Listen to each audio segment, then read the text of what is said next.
بسم اللہ الرحمن الرحیم۔ السلام علیکم۔ یمن کا بادشاہ ابرہہ ایک بہت بڑے لشکر کے ساتھ خانہ کعبہ مسمار کرنے کے لیے مکہ کے قریب پہنچا تو اس نے اپنے سپاہیوں کو مکہ والوں کے اونٹ اور دیگر اسباب لوٹنے کے لیے بھیجا۔ جو سامان لوٹا گیا ان میں 200 اونٹ مکہ کے رئیس عبد المطلب کے بھی تھے۔ عبد المطلب کو اطلاع ملی تو وہ ابرہہ کے پاس جا پہنچے۔ ابرہہ نے پوچھا کہ آپ کی حاجت کیا ہے؟ تو عبد المطلب نے جواب دیا کہ میرے 200 اونٹ تیرے لشکری لوٹ کر لے آئے ہیں، انہیں حکم دو کہ وہ میرا مال واپس کر دیں۔ ابرہہ کو سخت تعجب ہوا۔ اس نے کہا کہ جب میں نے تمہیں دیکھا تو میرے دل میں تمہاری بہت زیادہ عظمت پیدا ہوئی، لیکن تمہارے اس مطالبے سے میری نظر میں تمہاری توقیر گھٹ گئی۔ تم اپنے 200 اونٹوں کے بارے میں تو بات کرتے ہو، لیکن کعبے کے بارے میں کیا کہتے ہو؟ کیونکہ وہ تو تمہارا اور تمہارے آباء و اجداد کا دین ہے اور میں اسے ویران کرنے کے لیے آیا ہوں۔ تم نے اس کے بارے میں کچھ بھی نہیں کہا۔ عبد المطلب نے جواب دیا کہ میں اونٹوں کا مالک ہوں، اس لیے انہی کا تقاضا کروں گا۔ اس گھر کا بھی ایک مالک ہے، وہ اس کی حفاظت خود کرے گا۔ عبد المطلب یہ کہہ کر مکہ واپس آ گئے، کعبے کے پاس آئے اور دروازے کی زنجیر میں ہاتھ ڈال کر کہا، خدایا، ہر شخص اپنے گھر کی حفاظت کرتا ہے، تو اپنے گھر کی حفاظت فرما۔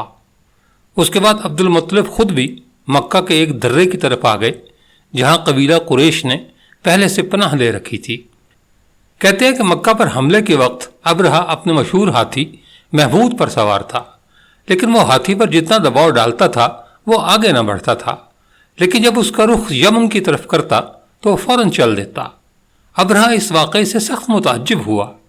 اسی اثناء میں سمندر کی طرف سے غول کے غول اور جھنڈ کے جھنڈ پرندوں کے آ پہنچے۔ یہ ابابیل تھے، جن میں سے ہر ایک کے پاس 3 کنکریاں تھیں، ایک چونچ میں اور 2 پنجوں میں، جو تقریباً چنے کے دانے کے برابر تھیں۔ انہوں نے یہ کنکریاں ابرہہ کے لشکر پر برسانی شروع کر دیں۔ یہ کنکریاں جس کسی کو لگتیں وہ ہلاک ہو جاتا۔ بعض نے یہ کہا ہے کہ یہ کنکریاں ان کے بدن پر جہاں بھی لگتیں سوراخ کر کے دوسری طرف نکل جاتی تھیں۔ ابرہہ کے لشکر پر عجیب و غریب وحشت طاری ہو گئی۔ جو زندہ بچے وہ بھاگ کھڑے ہوئے۔ ایک پتھر خود ابرہہ کے آ کر لگا اور وہ زخمی ہو گیا۔ اسے یمن کے دارالحکومت واپس لے جایا گیا اور وہاں جا کر ہلاک ہو گیا۔ بعض کا کہنا ہے کہ عرب میں چیچک کی بیماری پہلی مرتبہ اسی سال پھیلی تھی۔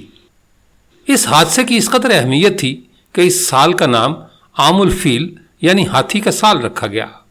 یہ واقعہ رسول اللہ صلی اللہ علیہ وآلہ وسلم کی پیدائش سے 1 سال پہلے پیش آیا، جبکہ اس کا ذکر اللہ نے قرآن مجید کی سورہ فیل میں بھی کیا ہے۔ زمانہ قدیم میں دین ابراہیم کے پیروکار دنیا بھر سے حج اور عمرے کے لیے مکہ معظمہ آتے تھے، جو قریش مکہ کے لیے معاشی اور اقتصادی فائدوں کا سبب بنتے۔ یمن والے اس حقیقت سے آگاہ تھے، اس لیے ابرہہ نے سوچا کہ اگر خانہ کعبہ یمن میں ہو تو حج و عمرہ کے لیے آنے والوں کا رخ اس جانب ہو جانے سے قریش کو حاصل تمام معاشی و اقتصادی فائدے اس کی جھولی میں آ گریں گے۔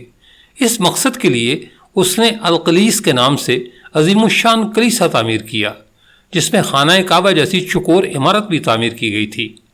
اس نے شاہ حبش نجاشی کو خط لکھا کہ عربوں کا رخ حج کعبہ سے اس کلیسا کی طرف موڑے بغیر نہ رہوں گا۔ اس اعلان نے یمن میں موجود عربوں میں اشتعال پیدا کر دیا۔ ایک عرب نے کلیسا میں گھس کر رفع حاجت کر دی اور اس طرح ابرہہ کو جواب میں خانہ کعبہ ڈھانے کا بہانہ مل گیا۔ اس کا مقصد حجر اسود، رکن یمانی اور حضرت ابراہیم کے قدم مبارک کو وہاں سے لا کر اس کلیسا میں رکھنا تھا۔ یمن کے 2 سرداروں ذو نفر اور نفیل بن حبیب نے اس کا راستہ روکنے کی کوشش کی، مگر وہ شکست کھا گئے۔ تاہم رب کعبہ کی قوت کے سامنے نہ ٹھہر سکا اور ابابیل جیسے چھوٹے سے پرندوں کے ہاتھوں عبرتناک انجام سے دوچار ہوا۔ ابرہہ کے اس انجام سے برسوں پہلے حسان بن عبد الکلال حمیری نے بھی دوسرے قبائل کے ساتھ حجر اسود نکال کر اپنے علاقے میں کعبہ تعمیر کرنے کا منصوبہ بنایا تھا، تاکہ حج و عمرہ کرنے والے ادھر کا رخ کریں اور اسے سیاسی اور تجارتی فوائد حاصل ہوں، مگر اسے مکے میں داخلے کی جرت نہ ہوئی۔ تاہم اس نے مکہ آنے والے قافلوں کو لوٹنا شروع کر دیا۔ حضور نبی کریم صلی اللہ علیہ وآلہ وسلم کے جد امجد فہر بن مالک نے مکہ کے قبائل اسد، کنانہ، جزام، خزیمہ اور مضر کے لوگوں کے ساتھ حسان بن عبد الکلال حمیری کے لشکر پر حملہ کیا اور شکست دے کر گرفتار کر لیا، جو فدیہ دے کر 3 سال بعد قید سے رہا ہوا، مگر یمن واپس جاتے ہوئے راستے میں مر گیا۔ یہ واقعات اسلام سے پہلے کے ہیں، لیکن دنیا نے یہ بھی دیکھا کہ اسلام آنے کے بعد ایک طرف مسلمان حکمران اپنے نبی کا دین پھیلانے کے لیے مختلف علاقوں میں فتوحات میں مصروف تھے، تو دوسری جانب انہوں نے اسی کعبہ پر حملے بھی کیے جس کی جانب رخ کر کے وہ نماز پڑھتے تھے۔ اس سلسلے میں پہلا نام بنو امیہ کے حکمران یزید بن معاویہ کا ہے، جسے تاریخ ایک ظالم و جابر اور دشمن اہل بیت فرما روا کے طور پر یاد کرتی ہے۔ اس نے نواسہ رسول حضرت امام حسین اور ان کے اہل بیت کا خون بہایا تھا۔ اپنے اس جرم کے سبب وہ تا قیامت اہل ایمان کی نفرت کا مرکز بنا رہے گا، مگر اسی کے ساتھ اس کے دامن پر ایک دوسرا داغ بھی ہے، اور وہ ہے مکہ اور مدینہ کی حرمت کو پامال کرنا۔ جب حضرت امام حسین کی شہادت ہو گئی تو حجاز میں حضرت عبداللہ بن زبیر نے یزیدی اقتدار کے خلاف بغاوت کا پرچم بلند کیا، اور مکہ و مدینہ سمیت پورے حجاز کے لوگوں نے ان کے ہاتھ پر بیعت کرتے ہوئے انہیں خلیفہ تسلیم کر لیا۔ وہ رسول اکرم صلی اللہ علیہ وآلہ وسلم کی پھوپھی حضرت صفیہ کے پوتے اور حضرت ابوبکر صدیق کے نواسے تھے۔ مکہ و مدینہ والوں کے علاوہ عرب کے کچھ اہم اور بااثر افراد نے ان کی مدد کی، اور خوارج بھی ان کے ساتھ آ ملے جو مکہ معظمہ میں مقیم تھے۔ اسی دوران 64 ہجری میں یزیدی لشکر مکہ پر حملہ آور ہوا اور شہر کا محاصرہ کر کے آس پاس کی پہاڑیوں پر منجنیقیں نصب کر دیں۔ ان منجنیقوں میں بڑے بڑے پتھر بھرے گئے اور مکہ کی آبادی کے ساتھ ساتھ خانہ کعبہ پر پتھروں کی بارش کی گئی۔ حملہ اتنا شدید تھا کہ مکہ والوں کا گھر سے نکلنا دشوار ہو گیا۔ اسی کے ساتھ روئی اور گندھک کے بڑے بڑے گولے بنائے گئے جنہیں آگ لگا کر بیت اللہ پر پھینکا گیا۔ یزیدی لشکر کی اس حرکت سے غلاف کعبہ میں آگ لگ گئی، کعبہ کی دیواریں جل کر سیاہ اور شکستہ ہو گئیں اور چھت گر گئی۔ اب یہ سلسلہ جاری تھا کہ یزید کی موت کی خبر آئی اور حملہ آوروں کو محاصرہ اٹھانا پڑا۔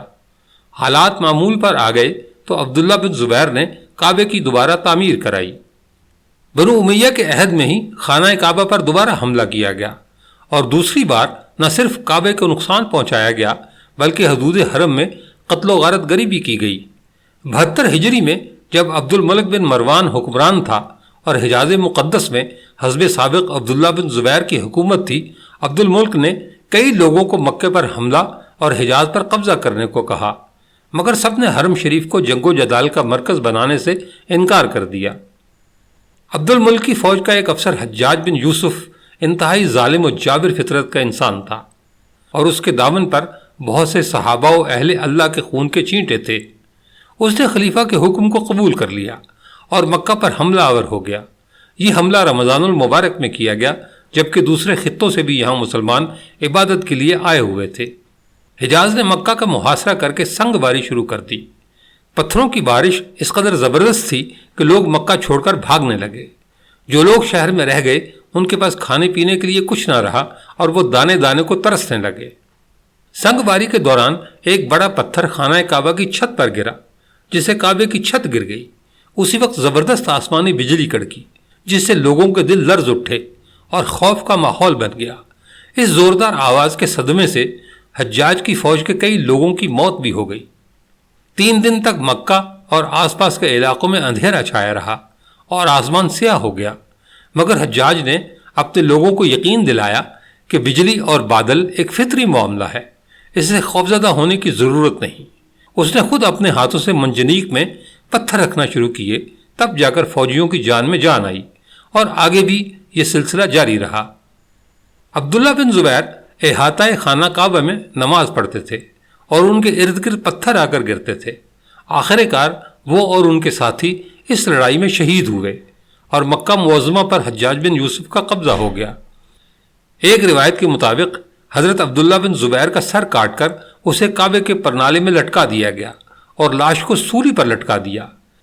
حجاج نے حرم شریف میں داخل ہو کر دیکھا کہ ہر طرف پتھر بکھرے ہیں اور خون کے دھبے پھیلے ہوئے ہیں، تو فرش کو دھلوایا اور کعبے کی دوبارہ تعمیر کا حکم دیا۔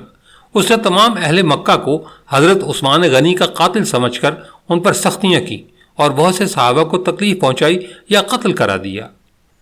تاریخ اسلام میں ایک ایسے فرقے کا ذکر ملتا ہے جو حضرت علی کے صاحبزادے محمد بن حنفیہ کو رسول مانتا تھا، اور اس نے اذان میں اشہد ان محمد بن حنفیہ رسول اللہ کا اضافہ کر دیا تھا۔ اس فرقے کے لوگ صبح اور شام 2 وقت کی نماز پڑھتے اور سال میں 2 دن روزے رکھتے تھے۔ ان کے یہاں شراب جائز لیکن کھجور کا جوس ناجائز تھا۔ انہوں نے اپنا قبلہ کعبے کے بجائے بیت المقدس کو قرار دے رکھا تھا۔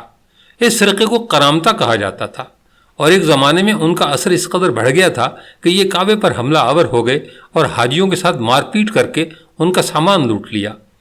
انہوں نے کعبے کے اندر حاجیوں کو قتل کر کے ان کی لاشیں زمزم کے کنویں میں ڈال دیں اور کعبے کی عمارت کو توڑ ڈالا۔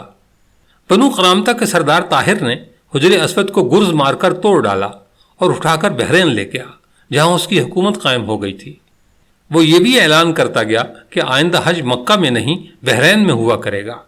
20 سال تک حجر اسود کعبہ سے دور رہا۔ یہ واقعہ 930 عیسوی کا ہے، جبکہ بنو عباس کا مقتدر باللہ خلیفہ تھا۔ 22 سال حجر اسود کعبہ سے دور رہا۔ آخر جب ابو طاہر چیچک کا شکار ہو کر 38 برس کی عمر میں مر گیا تو اس کا جانشین سمبر بن ابن الحسن کرامتی 20 مئی 991 عیسوی کو حجر اسود لے کر مکہ آیا۔ 20 نومبر 1979 بمطابق یکم محرم الحرام 1400 ہجری کو ایک بار پھر خانہ کعبہ پر حملہ ہوا۔ 500 کے لگ بھگ مسلح سلفیوں نے مسجد الحرام میں موجود سینکڑوں افراد کو قیدی بنایا اور کچھ کو مار ڈالا۔ کعبہ 2 ہفتوں تک ان کے قبضے میں رہا۔ دوسرے ممالک کی مداخلت کے بعد ان پر قابو پایا گیا۔ 127 حملہ آور مارے گئے جبکہ 117 گرفتار ہوئے۔